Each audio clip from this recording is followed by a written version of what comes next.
All right, let's get right into it. Today we're talking about something that can quietly, almost secretly, eat away at your investment returns. It's called stock dilution. Seriously, this is one of the most important things you can get a handle on as an investor. And by the time we're done here, you'll know exactly how to spot it, and more importantly, what to do about it. Let's dive in.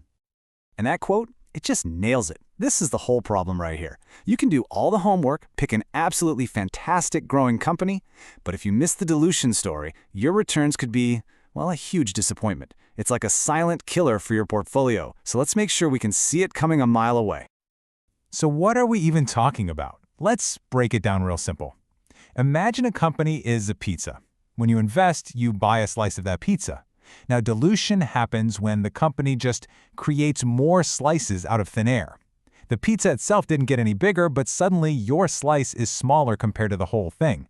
That's the core problem we're going to investigate today.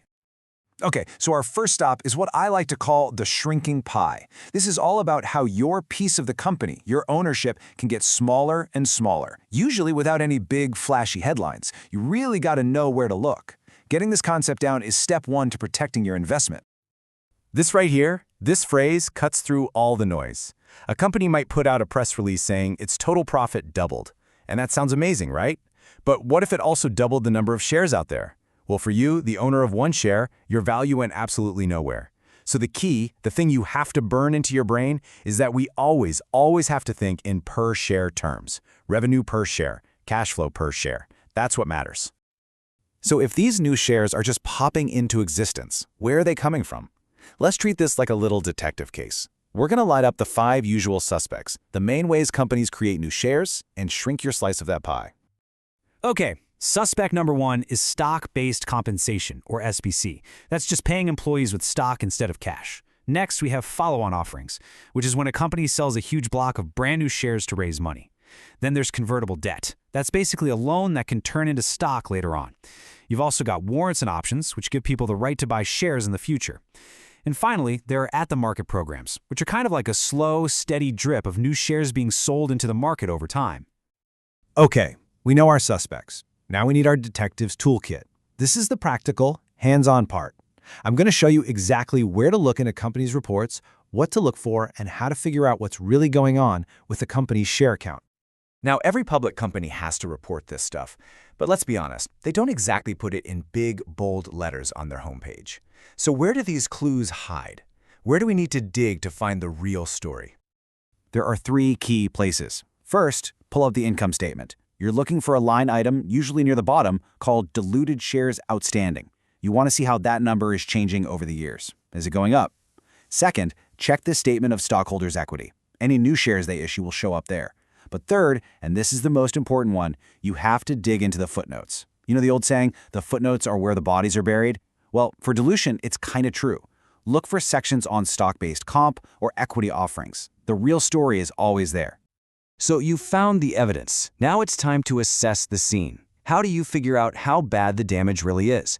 How do you know if the dilution you're seeing is just a small paper cut or a major gushing wound?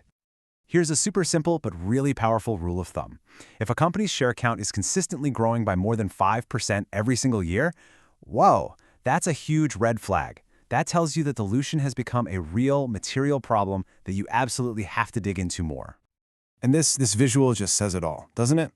The company can be out there bragging to the world about its amazing 30% total revenue growth. It sounds fantastic.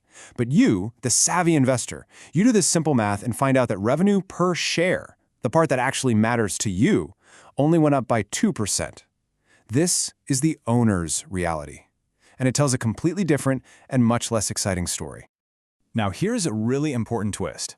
Not all dilution is a crime. Sometimes, believe it or not, issuing new shares is the smartest move a company can make. So our job as investors is to be the judge and jury. We need to deliver a verdict. Is this dilution productive, meaning it's creating long-term value, or is it destructive, just covering up bigger problems? So what's the difference? Well, productive dilution is when a company sells new shares to, say, build a super profitable new factory or to pay off some really expensive debt. It's an investment that's going to grow your slice of the pie in the long run. Destructive dilution, that's when a company is just selling shares to pay the bills and cover its day-to-day losses, with no real plan to become profitable. Or when stock compensation for executives is ballooning while the business itself is going nowhere. That's the bad stuff. All right, let's pull all of this together into a simple, powerful tool. Think of this as your own personal dilution radar, a quick checklist you can run on any company to see what's really going on under the hood. Here it is, your dashboard. First, look at that 3-year growth rate for shares. Is it over our 5% red flag? Next, what about stock-based comp as a piece of revenue? Is that percentage creeping up year after year?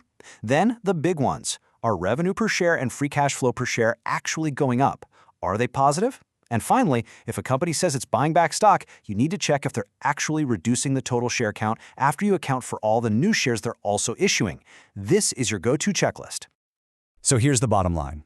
Every company's financial reports are telling a story. There's the headline story of total growth, the one they put in the press release, and then there's the owner's story, the one told on a per-share basis. After this, you now have the tools to make sure you're listening to the right one. Protect your slice of the pie, and you'll avoid one of the most common traps in all of investing.